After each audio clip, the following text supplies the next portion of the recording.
is Jason JROCK Houston, and tonight I'm interviewing the band Stereo Love, which is based out of the Los Angeles area. And tonight we're speaking with Judd Steele, the lead singer, and the drummer Judd Steele. And I want to talk to you guys because you guys are really a family band. Judd, you're in the band with your two daughters who front the band. Is that correct? Yeah, that's exactly true. And I was wondering if you guys could tell us how the band first got together, because I mean, this is kind of a fun project, I'd imagine, being in a band with your two daughters. Yeah, it's definitely a learning experience. When they were 9 and 10 years old, I took them to the Guitar Center. I was stopping to buy some drumsticks for another project I was in. Yeah. And actually, I was going to Afghanistan to play for the troops. Oh, wow. And and before I left town, I got some drumsticks, and I took my daughters, who were 9 and 10, Jewel and Lulua. Lulua plays bass and Jewel plays guitar. And I told them both, I said, you're going to play guitar and sing to Jewel, and I told Lulua, you're going to play bass and do backups. I'm going to be your drummer. So that's kind of how I, slid my way into the whole thing. Oh, I have a boy that's 18, and he's taught him how to play drums, but once I die, he's like my second string. He'll be taking over my spot. Oh, wow. So let me ask you, obviously you've been a musician all your life, Judd, and was the idea of having your kids learn how to play instruments just kind of a way to, discipline, get them to learn some kind of discipline and learn a trade or something like that? After 30 years of being I'm basically a drum slut. I jam with Brett Michaels and, Dane Tango, Joe Maculay from Dane Joe. I was in a couple projects with him. Oh, wow. And, I jam with everybody and their brother. And after being in so many bands, I realized every time anything got wrong, the band would break up. Somebody would throw in a monkey wrench and screw the whole thing up. And wow, I had no idea about all that, but and I would think the cool thing about doing a band like Stereo Love with your two daughters, being that it's a family-oriented thing, everybody's, like you said, when you're doing these other projects and you're not doing it with relatives or anything, everybody's kind of got their own agenda, and that's why bands break up and don't last. I've went through it so many times that I figured that I would kind of breed my own band, basically. And so this band, it's going to be my last band I'm ever going to be in. And so, I mean, I'm so really, I kind of was blessed by the rock and roll gods because to have two daughters, it was like hitting the lottery. Yeah, well, and they're very nice looking girls. So I got to ask you, Judd, what is that aspect like? As far as you must have guys coming up to your daughters, after shows all the time and hitting on them, and I have my Louisville slugger. And they have no idea you're the dad. It's running snow to a drumstick. It looks like a drumstick. Yeah. I bring it to all the shows. So yeah, I'm definitely keeping the boys at bay. And keep them back. And but they're smart girls, and it's pretty much I just do that really for fun. Yeah. Because I want them to, because now they're getting older and stuff, and I want them to learn how to talk, to the crowd, and bring the boys to the shows. Use their looks, to benefit the band. Yeah, well, like I said, like I said, even looking at your guys' picture on Facebook, all the pictures are very professionally shot. They look very professional. It looks like a real professional band, and no offense, but the girls are very nice looking, and they make nice, they take nice photos. Really working for us. Yeah. Because since it's a father-daughter thing, yeah. I have like 40 middle-aged women that are really into helping the band out. So we have so many people sharing our stuff, and especially on Facebook, and my daughters are beautiful, and and they're really smart. So and they're not friendly. They won't give me a microphone, so I can't really talk. And they don't want me to talk at all. Actually. Yeah. Well. Which is yeah, but they pick on me a lot. Huh?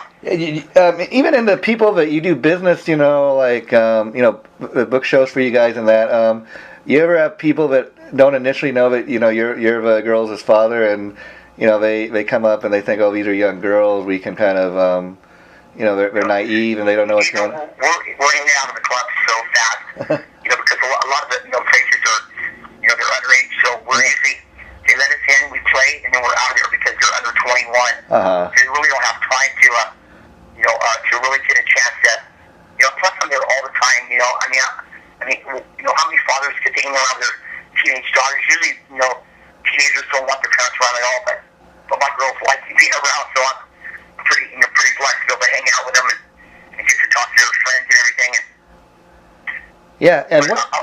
And what's that aspect of the band like? I mean, because again, like, you're a family, so I imagine you guys live with each other. You're constantly seeing each other. You're constantly doing shows. So it must be nice that you guys are able to get along that well. Oh yeah, this year alone, we've done over 40 shows. So we played festivals in San Diego, music festivals in Santa Barbara on the beach. I mean, we've been really busy. We're nominated for the Vegas Music Rocks Awards, and we've actually won it in 2013. But anyways, Jewel is like trying to grab the phone from me, so she's gonna touch base with you. Is that okay? That's great. Yeah. Okay. And now, how you doing there, Jewel?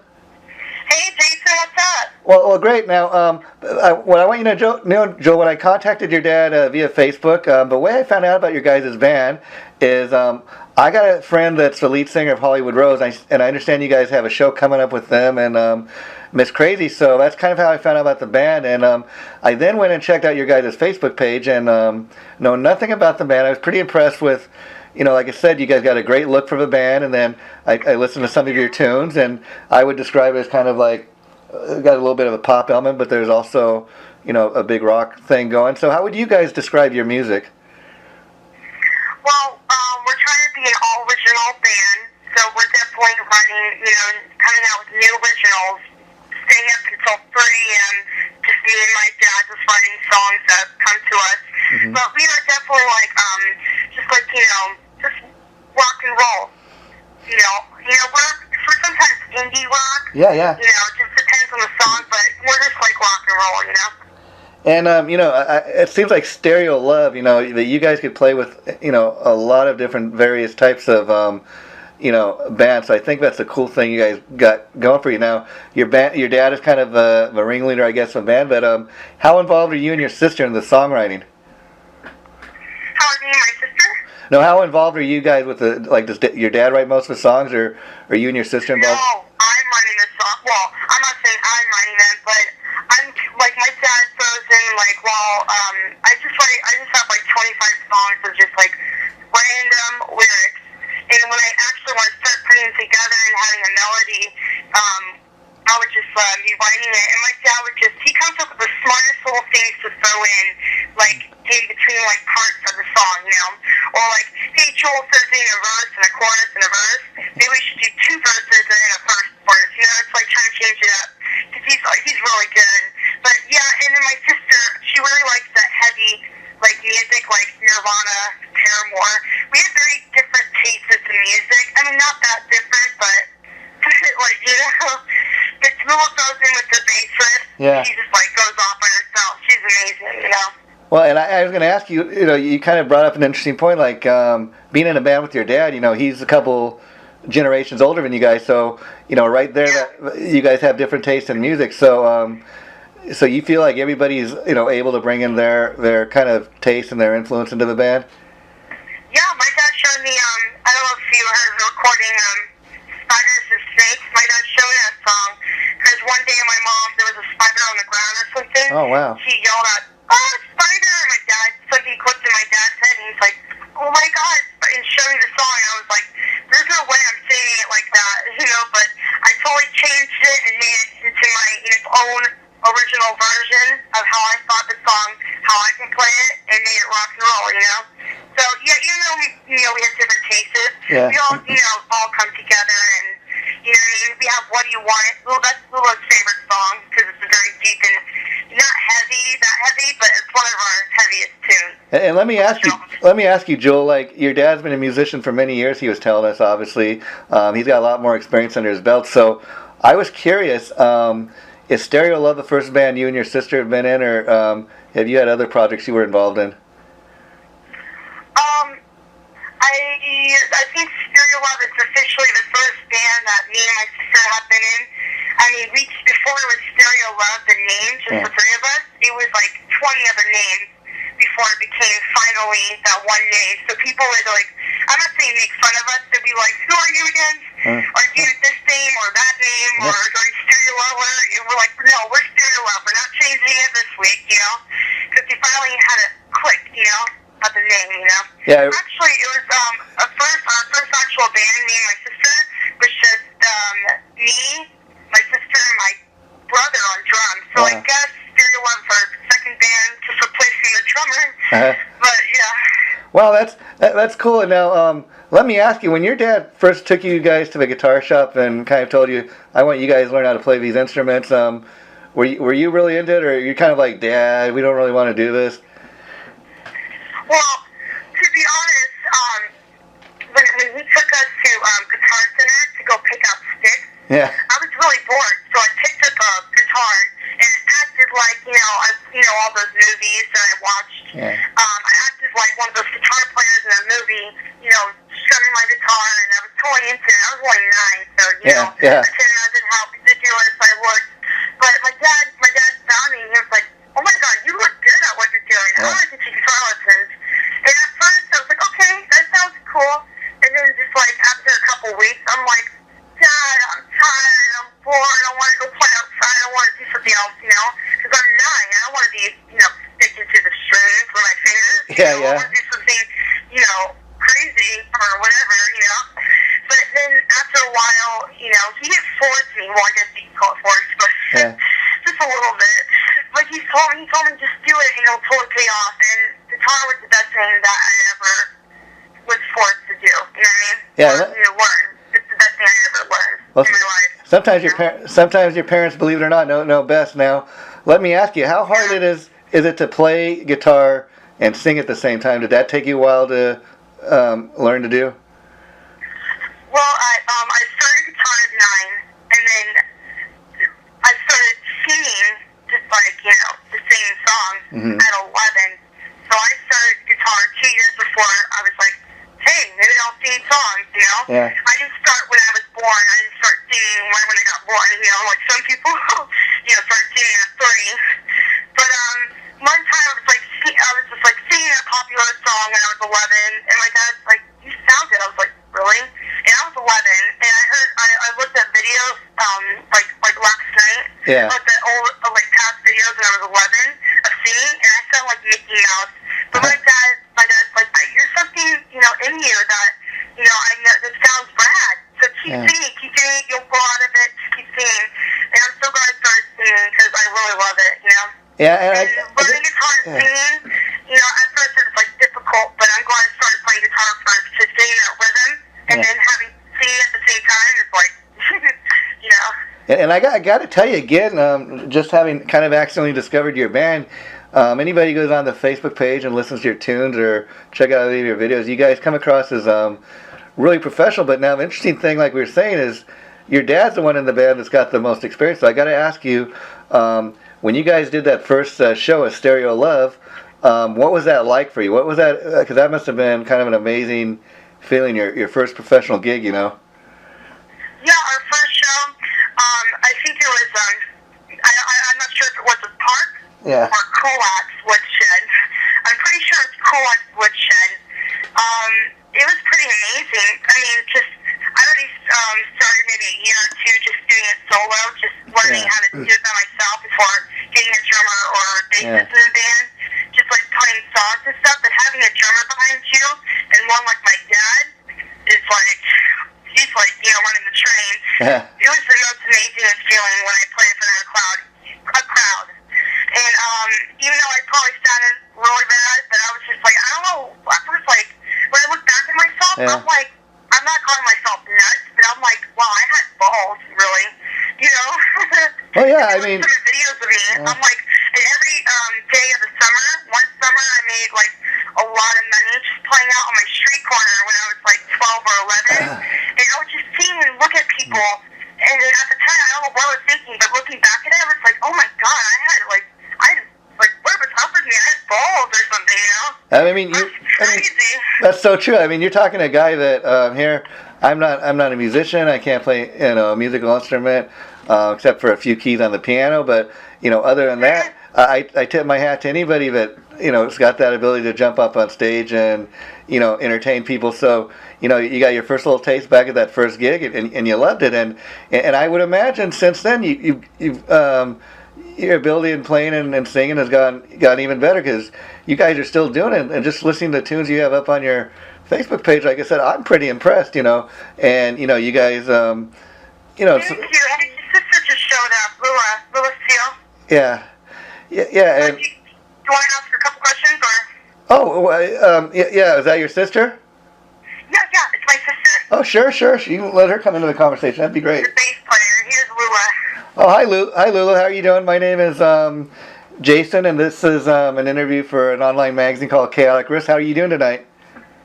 I'm doing good. How are you guys? I'm doing great now. I'm actually glad I got, initially this was just with your dad, but I'm glad we got the whole band here, because I've always believed that any given band, everybody in the band brings kind of, something to the table. So I'd like to ask you now, what's it like to play in a band with your dad and your sister? It's awesome, and I love it, and I just think it's a good thing to have, because usually when you have band members who aren't your family, the band usually breaks up, and then you're just starting over 50 times, basically. Yeah, and it's kind of interesting, because oftentimes band members that are related, they either hate each other or they love each other. I mean, you look like the Black Crowes; those guys are brothers, but they can't stand each other, and that's why that band kind of fell apart. But it's great in a situation like this where everybody gets along now. I was kind of curious, playing in a band, especially if you're sister. Do you guys ever feel the need to compete with one another? For example, when the decision made. We definitely have our fun times on stage where we like to compete. Yeah. But it doesn't get so mean. We always try to do better than each other, but at the end of the day, we're both doing things.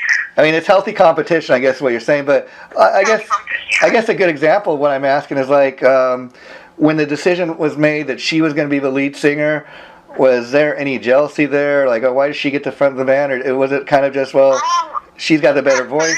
Yeah, I was a bit jealous. I mean, Jewel sings better than me, I guess. Now I know. I mean, when I was younger, I was up there. But, she's always been the better singer, so I didn't get too jealous. Well, I mean, it's one of those things where, again, like I was saying, everybody kind of brings something to the table, and there is such a thing as healthy competition, and it sounds like you guys have reached a point where, you realize, okay, well, she's got the better voice, and that's really for the better of the band, maybe, she does her part, I do my part, we all bring something to the table, and I think when you got a healthy competition like that, then success, can come your way. Yeah, definitely. And now, so I'd like to ask you guys, like I was telling your dad and sister, I kind of accidentally discovered the band because you guys have a show coming up with a band called Hollywood Rose. I'm friends with the lead singer. They're actually a Guns N' Roses tribute band, and then you also have on that same bill another band, Miss Crazy. I know the singer from that band. I was curious, how did you guys get that gig? Did they just kind of call you up and say we need an opening band, or how did that come about? To be honest, I have no idea, but I'm 90% sure they came out to us and said that they need an opening band, and we don't go on first, but we go on second, but they're just saying that they need a band, and they heard us on YouTube, and that's kind of how, Reverb too as well, but that's kind of how we got, I'm pretty sure that's how we got it. Okay, cool, and those other bands, they've been playing the Hollywood area for years, so I think it's great that you can get on a bill like that. Yeah, it's crazy. Yeah. It's crazy. And so what, like telling your dad and sister, I've heard some of the tunes, and you guys got a real kind of poppy rock element going, but they're great tunes that you have posted. Are there plans for an album? Are you guys currently writing new tunes? We are writing new songs currently, and we've been working on it. We want to get, 5 songs, 6 songs, something to put on the CD of just originals that we do. Yeah, and like looking at some of the videos you guys have up, it seems like a real fun poppy rock band. What kind of response have you gotten from people that just visiting your Facebook page and that? What kind of response you said? Yeah, I mean, like you get people telling we really enjoy the tunes, or To be honest, with we're a family rock band. Most of the people we tell that to, they're shocked. Because you don't usually see a dad play, with his two daughters and stuff. So, but they think it's awesome, they think we're the new generation of rock, and, they want us to really go far, and, me and Jewel, that's what we want to do in life, and I'm really glad that my dad, pushed us into the music thing and stuff. Yeah, and do you ever have any fears that, you or your sister might want to try the solo thing and, go your own way, or you guys plan to stick with this band for a while? Yes, we do. That's great. Until the day my dad drops dead. And then he says, I guess that your brother is, his replacement or whatever. Yeah, my brother's a really good actor. Like, he's been learning drums and stuff, and, he can keep a beat. He's good. Yeah. So once my dad's out, I think my brother's going to go in. Well, and so Lula, I guess you're the one I'm talking to. So I was curious, who are some of your influences as far as, bass players and that?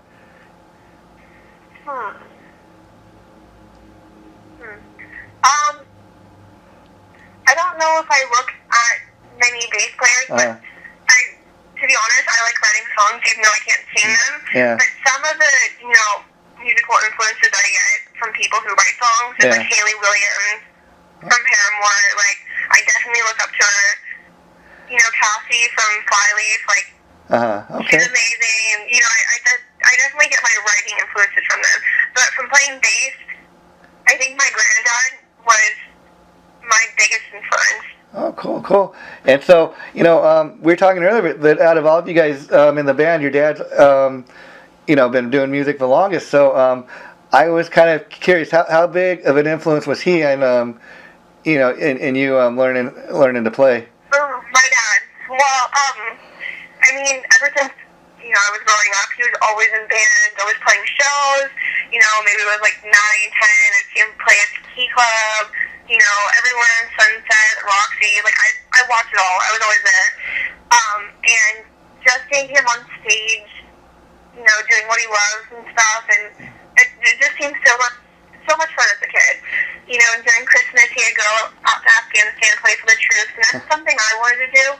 Ever since just growing up, just to play for the people who support, who keep us safe. My dad's probably my number one influence, and then it's my granddad. Well, cool. How cool is that? And now, talk about what's that like from, seeing going to your dad's concerts and seeing him perform all your life to actually being on the stage with him now. It's crazy. Yeah. It's honestly crazy. I never thought I'd ever be in a band with my dad. Look at us now. And so I was curious, when you first started learning how to play your instrument, which is the bass guitar, I understand you took lessons, but how disciplined were you in learning? Like, were you constantly rehearsing? Did you learn by ear, like listening to other records, or did you kind of just learn the songs you wanted to play? I definitely learned the songs I wanted to play, and that's why I was so intrigued about it. Like, I wasn't too happy playing bass at first because I thought, I was practicing a lot. It just kind of got tiring. And then just having songs, heard by my ears, it just made me want to play it. So it was definitely a hard start. Yeah, that's cool. Now, like I was asking your sister, the fact that Dad's such a professional musician and that he's been doing it all these years, you and her probably, what was it like playing the first show? That must have been quite an experience for you, doing your first professional gig as Stereo Love. What was that like? Like you're saying my first professional gig, or like my first show? Well, I guess your guys' first show together, because like I said, Dad's been playing in clubs and he's been on the music scene for years, so he's kind of got a lot of this under his belt. But when you guys formed this band and you performed the very first time, what was that like? Yeah, my first time playing together, we were playing at Coolux Woodshed in North Hollywood, and I was so scared. My heart was racing, my palms were getting sweaty. I mean, it was like a really scary thing. I didn't sing at all back then. I didn't even want a microphone in front of me. Yeah. I always looked down, but now, like, I'm Took me out of my turtle shell. Yeah, and now like you're saying, at first there's a little jealousy because Jewel became a front woman, but you know. Yeah, Jewel is definitely. Jewel's a soft, sassy little girl on stage, and Jewel has like the balls, to be honest, but not a pastor. But I was gonna ask, so I imagine you do a lot of the background vocals because that's an important part of a band.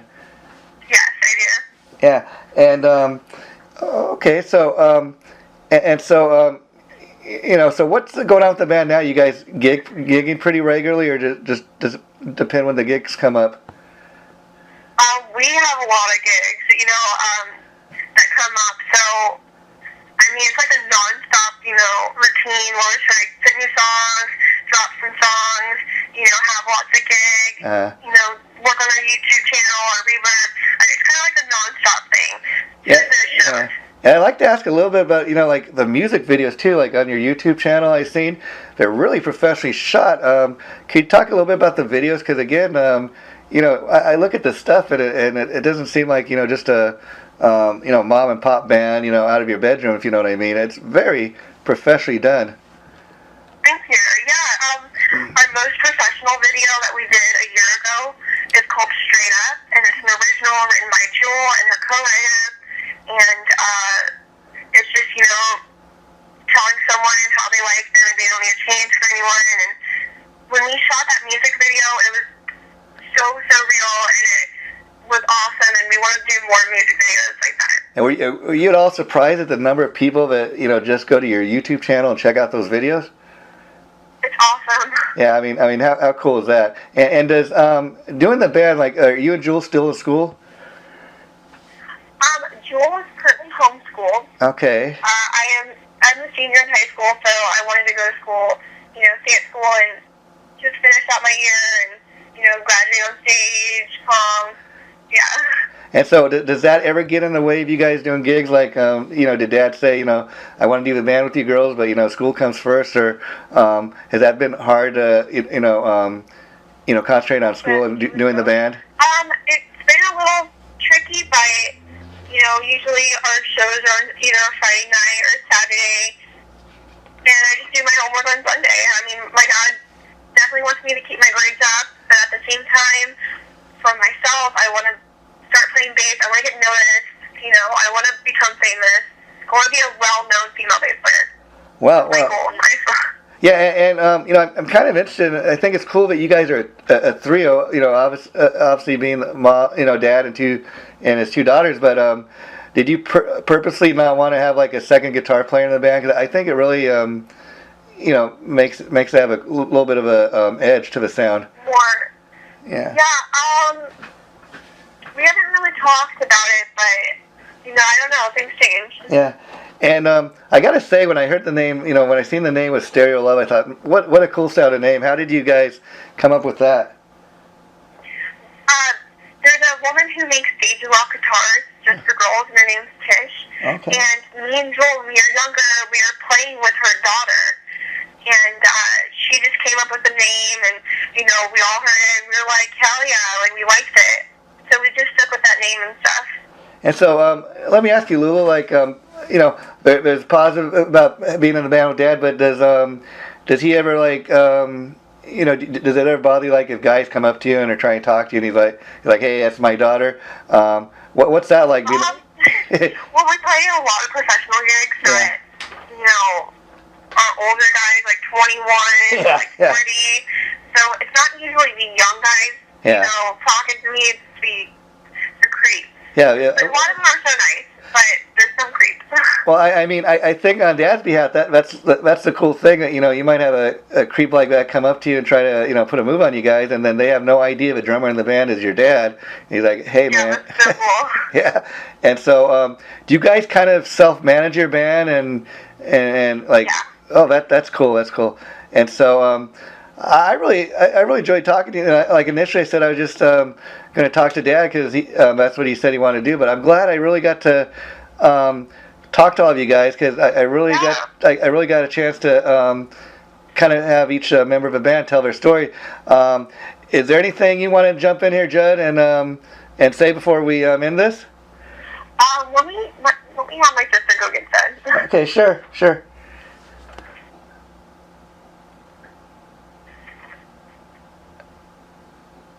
he is. Hi, Judd. Well, I'm back. I was really impressed talking to the two girls. Like, I was telling them, initially, when we set up the interview, just to do it with you. But I'm really glad it turned out this way, because it allowed me to allow everybody in the band to tell their personalities. Yeah, and their personalities really come out. And the one thing I could tell you, talking to both of them, that really came out is, the love they have for this band and their enthusiasm. Like I was telling them, the one thing is obvious right away is you're the kind of backbone of the band, and you're the one that's got the most experience. But it seems like they were telling me over the course of the history of the band, from the first performance to now, they feel like they've gotten even better, and I think it's great the enthusiasm they have. We played probably a little over 250 shows in the last 4 years, so we've been really busy. I mean, Jewel started out on the street corner by herself, and we started playing shows, and people are just booking us like crazy. People come to us for ask us if we want to play more than me looking for gigs. Constantly getting, I think it's the father-daughter thing going on. It's funny. I used to keep an eye on them when they were young. Yeah. And now it's like they have to keep an eye on me. I can't do anything. I can't drink. I don't drink drum. They want me to drink some drum. I'm just saying. They keep my act clean. So it's kind of nice to have someone that loves me, that's keeping an eye on me, because believe me, I could get in trouble so easily. But they're against cigarettes, they're against drugs. Anything really. They're smart, so they keep my ass out of trouble. Let's say, Yeah, that kind of. It's good. It's good for me. Yeah, that kind of helps keep you in check. Now, what do you like? Some of the your fellow musicians that you've played with over years, they come to any Stereo Love shows, and what do they think about hey, being in a band with your two daughters? I think it's totally a cool thing, Yeah, Ava Gardner, she's a bass player for Pink. Oh, okay. She said she's never heard of a band before with the father and the two daughters out front. Father playing drums and two daughters out front. So it's definitely unique. And I'd like to run into Brett Michaels.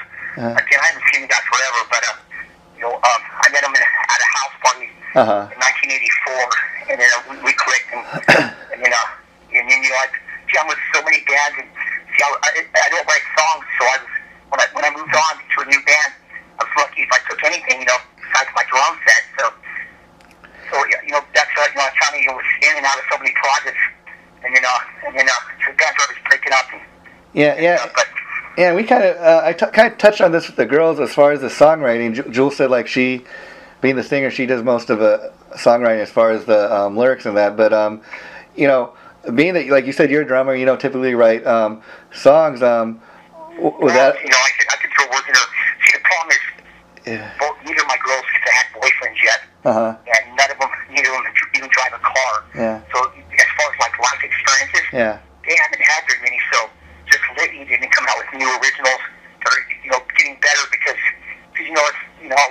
with writing songs you kind of like you need to have living experiences in life to be able to come up with anything that's got any depth to it. Yeah, but at the same time, like somebody that's writing music like that, and they're just learning, for the first time, there's a certain, innocence and honesty to what they're writing too. Yeah, that's true, and that's a true thing. So that's definitely appealing to people. Yeah, because to me, the interesting thing when I listen to any music is, I like listening to people like, Nikki Sixx, he's a great songwriter. I mean, he almost anything he writes, turns to gold. And it's just, guys like him or Rod Stewart, they're storytellers. They're great storytellers. You put on songs and you can tell right away, oh, this is what the song is about. And to me, when I put on any kind of music, besides having a nice beat in that, you want to be able to kind of, hear a story or, oh, this is what this is about, or. And I think even in listening to some of the stuff you have up on Facebook, I mean, it's obviously you guys are touching a nerve because, like I was telling Jewel and Lulua, it's amazing just these videos you guys have up. They're very professionally shot, and it's amazing. A little unknown band that's starting to make some serious noise around here in L.A. The Hollywood area.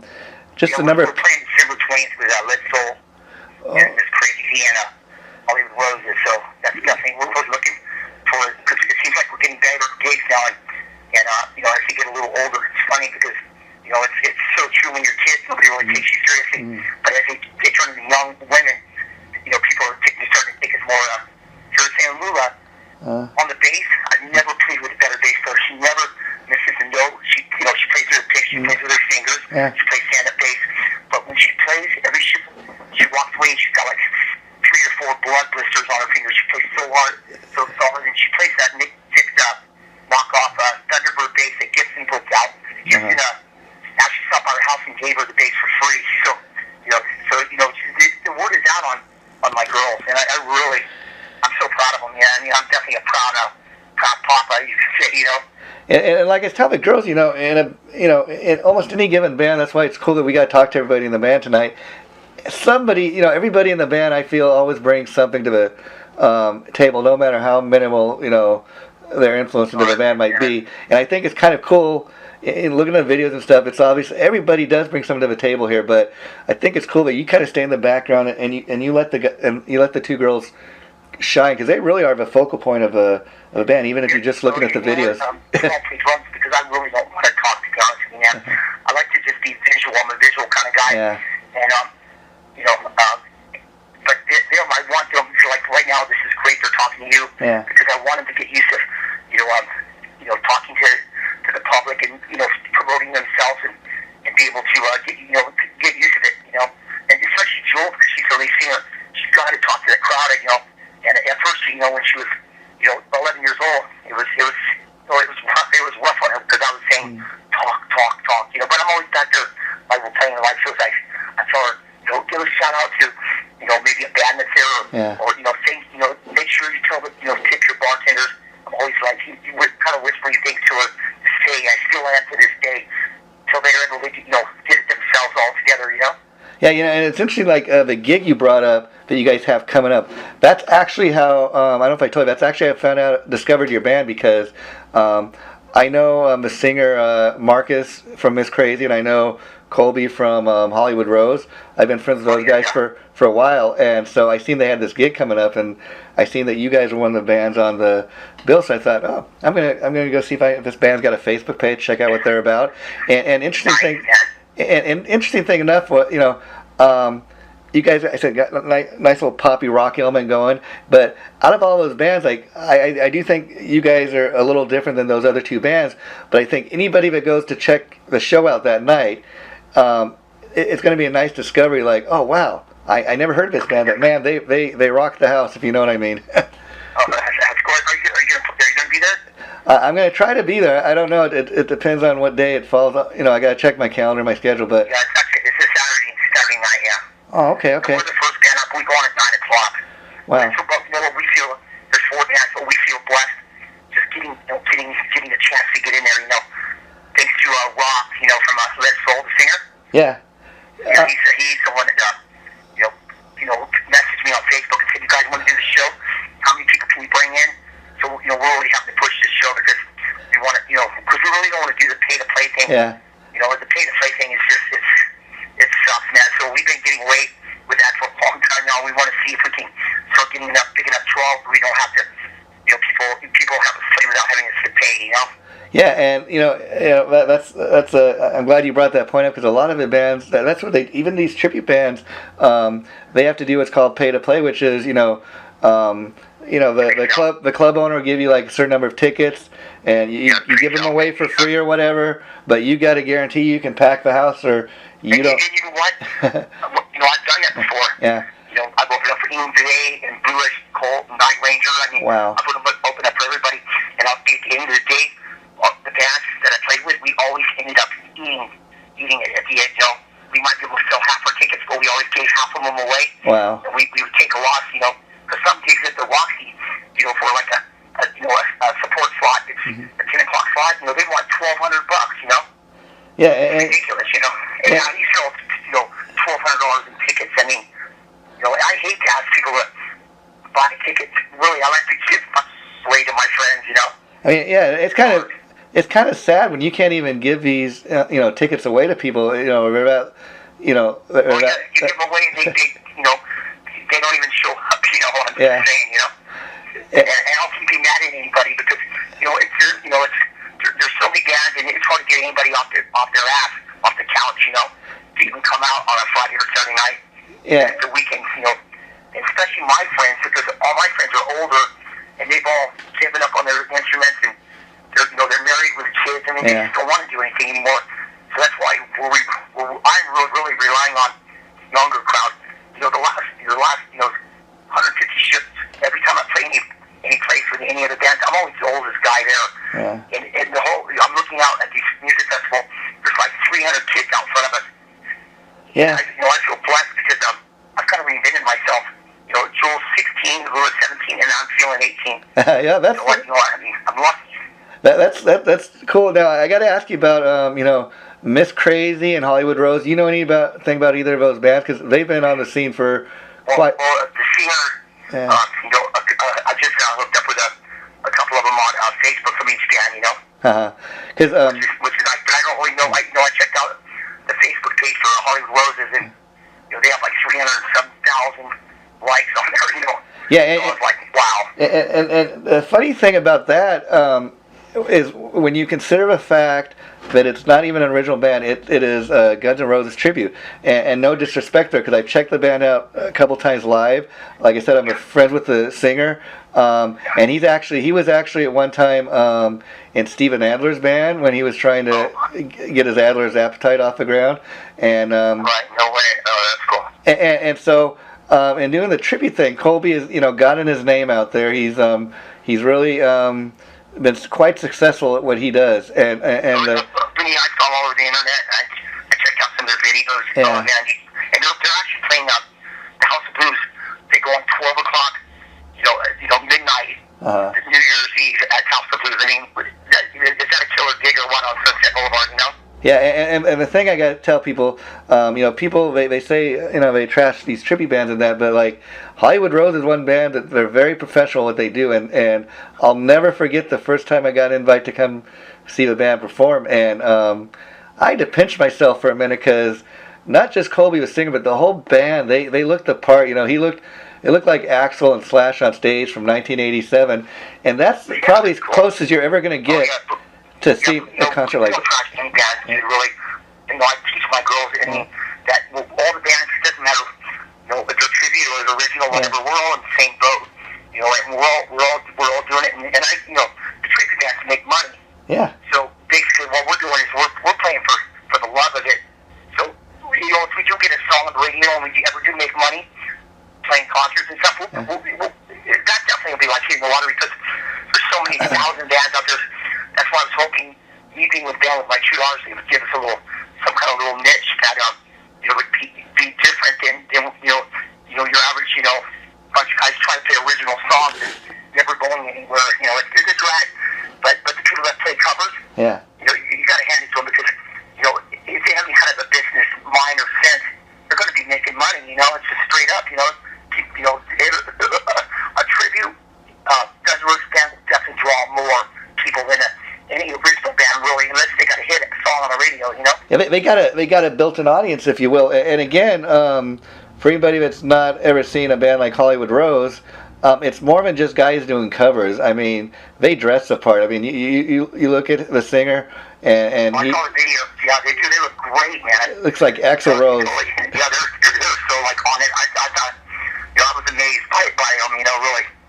Yeah, and Miss Crazy, they're another great band. They kind of got a like Kiss thing going. They wear this kabuki style makeup, but they also got really great tunes. And the singer Marcus, Alan Christopher, he's kind of a focal point of the band, and he's kept it going all these years. And he's been away for a few years, and he just released like 2 new albums in the last year. So he's kind of making his comeback. But these are 2 bands that like got a huge internet following, and like you said, just going on the Facebook for Hollywood Rose, you see all those people that visit their page. Just think about, you know, if they just have people go to that show you guys are performing in, and they take pictures of your band and all the bands playing that night, and people see them on the Hollywood Rose Facebook page.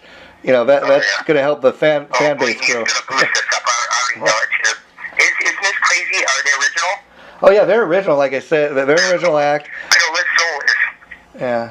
Yeah, I don't know too much about Lit Soul. Anything you have to do with any three of those bands, we're in good shape.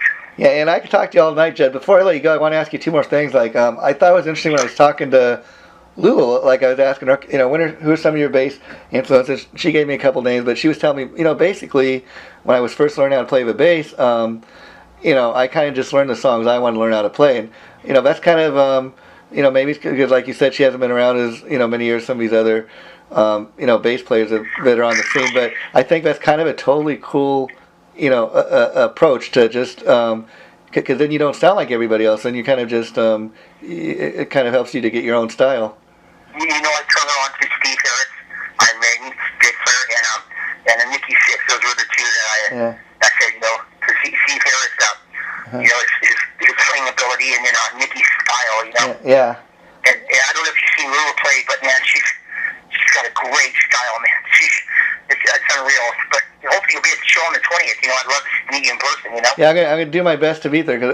And I want to ask you too. I was asking Lulua. Obviously, it's you and the two girls in the band. That's kind of a selling point of the band. But I think it's cool that you guys are a trio. Now, is that kind of just that you want to just stick with the family thing? Didn't want any additional? I like it like that because I've been in so many bands where it's 4-piece. I got some guys ass in front of me because I'm playing drums, and this way I have nobody in front of me, and I got my two girls. Let's just say it's a beautiful sight when I look out in front of me. And I'll tell you, I could be bleeding and drag myself across the floor, dying, and I would still, when my girls look back at me and say, "Come on, Dad, come on." It's like, man, I could be shot, and I would still play, So it's one of those things when somebody, your own kids look at you and they go, "Come on, Dad, we need you." It's like, man, okay, this is just, it's just me. I feel like Superman at times, really, Man of Steel, Yeah. But, I definitely want to be sure our website, so people can see our website. It's www.stereolove.us. So one word, stereolove.us. And you're playing a lot of gigs around the local area, but I was curious, Judd, are there any plans to try to do shows in other states or try to? We've been playing Vegas a lot. Oh, okay. In Vegas, we're stars in Vegas, man. It's amazing. They just have opened up their doors for us, but really, LA. We have a house in Vegas. And we have a house here in Studio City. Oh, so we go back and forth all the time. But we're working on a new album, and we're writing. We just wrote 3 new originals, and we're trying to get some merchandise together, and start taking this a different direction, and so we can really excel quickly because the time is coming, and we don't want to miss the boat. Yeah, is there any time frame? Because right now you've been posting your videos and some tunes up on the websites, but is there any? This next year, 2015, Jewel, she's been really, she's been playing lead. She played rhythm for 4 years. She's been playing lead guitar for 1 year. And I told her, if you practice, you can cram 10 years into 1 year if you practice every day for 4 or 5 hours a day. So that's what she's doing now. Her lead playing is just getting, she loves Oriente, and she wants to do, like her own guitar, just a total shredder, but still have melody to her leads, Yeah, I think that's the cool thing about being a 3-piece is, whereas if you had like 2 guitar players, you'd have one guy that was maybe like overplaying, where since she's doing both the rhythm and the lead, you kind of got to play more to what fits the song as far as just being up there on. Yeah, it doesn't get sidetracked with all the busy. Because I jam with every shredder in the world, man, I'm telling you. And after a while, it gets boring, so you're right. It calms her down, saying, she doesn't overplay, Yeah, and as far as the songwriting, Judd, I was curious, like when she writes a tune or she's presenting it to the band for the first time, is that kind of usually how it is? She goes away and writes these songs, and then the whole band gets together, and you guys kind of learn it together? Yeah, she comes to me with little riffs, and then I tell her, because I'm all about structuring, because I don't write songs, so I feel I can throw in words when the vocals come around, and then I can, structure. So, like a 10-song set, I hate it. Yeah. Any of the songs every song has to start different in 10-song set, and every song has to end different, so it doesn't sound like one big long tune all the way through a set. So I'm really like, two verses before the first chorus, sometimes, she leaves out at the end of the last chorus, we chorus out, I mean, I'm definitely, like, always changing the structure up in each song. I'm trying to have, like, a signature drums beat to that one song, so it doesn't sound like I'm playing one long song through the whole time, because the drummer, it definitely, he just keeps the same beat through every song. Yeah, so it's definitely, yeah, and I think repetition, two repetitions, Yeah, and again, you're talking to a guy who's not even a musician, but a lot of musicians I've talked to, they've told me a lot of people, just listening to music, what a lot of people fail to realize is a lot of people think, oh, the drummer's just a guy that sits in the back of the stage, but I understand that, like, even when you go in the studio and you're recording a song, everything starts with the drums. With my two girls, it's really easy because they're the only band I've ever been with when I say it's bedtime. They listen to me. They really listen to me all the time. So it's nice because I've sound with so many egotistical singers. And I get along with everybody, but I just sound with so many freaking assholes that they want to do it their way. So usually most bands, before I'd be like, I come up with an idea and I would let the singer or the guitar player think it was their idea. They would go along with it. But if it was my idea, never go along with it. So, but with these girls, my daughters, I tell them something, I offer, my advice, and they're like, there's no fear of success there, man. They want to do it. They don't want to argue about it. It's just, there's no sense of jealousy, all that stuff. We don't have any of that kind of a thing going on, which is nice, Yeah, and the last thing, and then I promise I'll let you go, Judd, that I want to ask you about is, you'd mentioned, a couple of weeks ago when we tried to originally set up the interview, that we had to reschedule because you guys had actually had to go to the Las Vegas Music Awards. What was that like? Dude, every band I've been in, I'd always show up and move my drum set. Now I'm moving everybody's equipment. I swore I'd never move a bass. That's why I play drums. I'd rather make 50 trips instead of one big heavy trip on these half stacks. But now I'm paying for everything because usually I'd be able to split the cost up of whatever it was, photo sessions, recording studio time, whatever it was. I'd be able to split it with 3 or 4 other guys, right? Not anymore. I'm eating the cost for everything. I'm moving all the equipment because they're still my babies. So they will be moving their own equipment within the next couple of years. But right now, when we're done playing, they have to leave the club. They usually go to McDonald's and have a chicken sandwich. And I'm always there loading all the equipment in. We have a PA system, so we play a lot of shows where I bring my own PA. Parties, house parties, whatever. Private parties, and I end up moving all the equipment and stuff. I don't mind because I'll do anything for them. Yeah, that's cool. No, what I was asking about is you tell me that you had attended the Las Vegas Music Awards. I was wondering what that event was like, getting to attend that. Oh, it was awesome. When we won it last year, we won it in 2013. We were walking down the red carpet, and there's like 50 people with cameras, and she looked at me. She said, "Daddy, I can get used to this." And it kind of tickled me inside because we did it again this year. Walked down the red carpet, with like Stephen Kersey, he asked me for a cigarette. We were right there with him, and the bass player Michael Van Halen, he was right next to us, and all these basically 80s rock stars, and wow. It was awesome feeling for them because I'm getting to know all these guys, and I get to introduce my daughters, and so they're getting quite an education for being so young in this business. Yeah, and were you guys up for an award this year, or did you just get to attend the event? Oh no, we were nominated for an award this year. It was Rising Vegas Stars of Tomorrow, which kind of fit my girls perfect. But another band beat us out, and it was well deserved because they're really popular, and they got the guitar player for Striper. He just recorded their album, and they got management, and they got a lot of fans and stuff. But when they didn't call our names, my daughters weren't upset because you got to be, you can't be a sore loser. You just got to be grateful. We were all grateful that we were nominated, even though we didn't win. We won last year, so we feel blessed by that. But so we didn't even expecting to win this year, but we did try. We got quite a few thousand votes, but it just wasn't enough. Well, that's cool, but again, I like that attitude of it's just nice to be nominated. I mean, people say that all the time, but it's really a great thing to be teaching the girls, and it's been great talking to you all. I want to thank you taking time to do this, the whole family, and dude, it's been my pleasure, man. and Thanks for giving me another chance to hook up with you again. I really appreciate that. oh well, you know what? You got a new friend of me, so anytime you guys want to do this again or have anything at all to promote, drop me a line and we'll do this again. And I just before I let you go, What area do you live in? I live in Long Beach, but it's the Los Angeles area. Long Beach, that's cool. You're a California guy, cool. Right? Yeah, and maybe we'll run into each other one of these days. Yeah, and I just want to say I'm very impressed with your girls, and I think you brought them up, really great, and just let them know if they're nervous.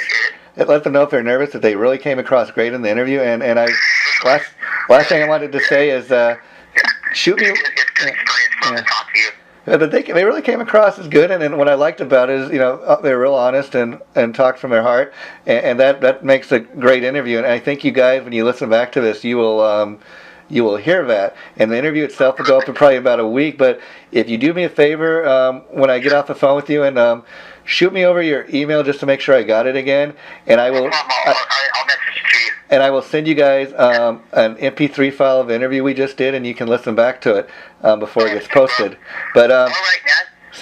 sound like an idiot. That did not happen. So I would rather just post. Man, I trust your judgment. So whatever you think, okay? Yeah, I'd rather just post it as is because that's the best interviews. I really love to post things just as they were done, and I think anybody listens to the interview, they'll want to definitely check out your band and visit the Facebook, which is what this is all about. So, Judd, I'd like to. I appreciate your help. I'd like to thank you. You're helping a lot of people out. People like you. Yeah. Because I know you're not making any money on it, so. Well, the fun thing about that, though, is again, I do this out of my I have a regular day job, but I do this out of my love of music, and it's allowed me to get invited to shows and stuff, and that's what it's all about for me. So. And I watched some of your other interviews, so I listened to them, and how you do the interview and you flash the pictures, right? Yeah. And I really, I think you're a great interviewer. Well, it's nothing not to really kiss my own ass or anything, but I think what works about it is I've seen over the years what makes a good interview, and if you have like a set of questions already prepared, it comes across as like you're just reading off of a bunch of cue cards. Generic, yeah. Where I prefer to just have an open conversation and like a couple of friends or guys that are into music, and it seems to come across better. But it's way better, dude. I agree, man. Because we've done that already with you give us a list of questions, the email us a list, and it sounds like we're robotic almost, Yeah. So there's a smart way to do it. Well, do me a favor. Thank your girls for doing this, because and I think they'll like listening back to it. So if you shoot me your email in a couple seconds, I'll send you the link, and you guys can listen back to the interview. I'll do that right away, okay? Thanks, man. Take care. Bye-bye. All right. Have a great You too. Bye-bye. weekend.